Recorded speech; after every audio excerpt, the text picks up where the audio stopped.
আসসালামু আলাইকুম ভাই। ওয়ালাইকুম আসসালাম।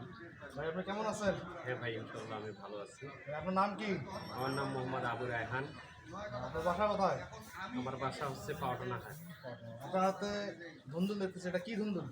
এটা স্কুল শেডের অনন্যা ঝুন্ডু।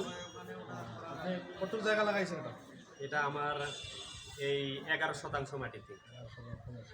আপনার হাতে যে ধুন্দুলটা দেখতেছি, আপনার ধুন্দুলের সাইজ কেমন হয়েছে? ভাই এটা সর্বনিম্ন, এটা আরও কিছুদিন রাখলে গেলে এর চেয়েও মনে করেন যে 3 গুণ হবে। তা যাই হোক, পরে বাজার কমতে পারে, এর জন্য আগেই এটা আমি উত্তোলন করলাম। আপনার যে 11% জমিতে ধুন্দুল লাগিয়েছেন, ধুন্দুলের ফলন কীরকম? হ্যাঁ ভাই, তা তো এই যে আপনি দেখতেই পাচ্ছেন যে এখানে শুধু স্যাম্পল স্বরূপ আপনাকে দেখাইতেছি, বা জিনিসটা মানুষও দেখলে বুঝতে পারবে যে এর বয়স কতটুকু এবং কীরকম মানে হইতে পারে একটু সময় গেলে। আপনার বর্তমান যে ধুন্দুলটা নিয়েছেন, বাজার দর কেমন? হ্যাঁ, বাজার দর বর্তমানে একটু মোটামুটি ভালো, হয়তো কমবে, এই কারণে আগেই আমি উত্তোলন করলাম।